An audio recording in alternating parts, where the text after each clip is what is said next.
Welcome back to This Is Not CBC. Let's talk about money, not your money. Because let's be honest, that disappears the moment you walk into a grocery store, but the money of the people who run this country. Today, we're looking at Justin Trudeau and Chrystia Freeland, and we're using the highest publicly reported estimates of their current net worths.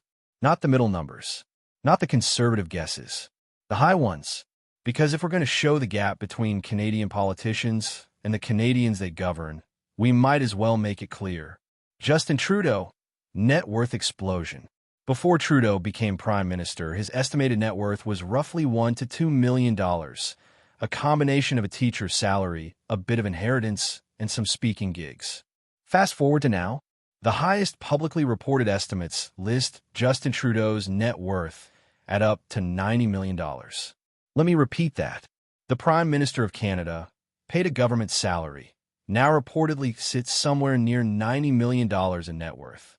Must be nice, and apparently very profitable to serve the public. Chrystia Freeland, net worth climb. Before entering politics, Chrystia Freeland was a journalist and author. The high-end estimates of her wealth back then? Somewhere around $1 to $2 million. Comfortable but not extravagant. Today, the highest publicly circulated estimates place her net worth at around $6 million. Again, impressive growth for someone earning a public salary. A salary that, if you earned it, would not come close to explaining a jump of that size. Now let's compare that to you. How's your net worth doing? After paying for groceries that cost more every week, after filling up at the gas pump, after heating your home in a Canadian winter, after paying rent, property tax, utilities, insurance, interest rates, carbon tax, and whatever new fee they invent next. You're struggling because ordinary Canadians live in reality. Meanwhile, the people lecturing you about shared sacrifice happen to be multimillionaires whose wealth increases dramatically while they're in office.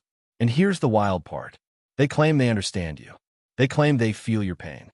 They claim they're fighting for the middle class, while none of them live in it. Trudeau isn't choosing between groceries and gas. Freeland isn't deciding whether she can afford heat this month. These are people who can lose $1 million and not even notice, while Canadians lose sleep over 100. So what's the message? It's simple. Millionaires in government cannot pretend they understand everyday Canadians. They don't live your life. They don't face your bills. They don't feel the pressure you feel every single day. But they do expect you to foot the bill for their policies. They do expect you to trust them. They do expect you to keep believing that everything they do is for your own good. And somehow, their bank accounts keep growing. Yours doesn't. Strange how that works. Thanks for watching This Is Not CBC. If you like what we do, give us a follow. It really means a lot to us.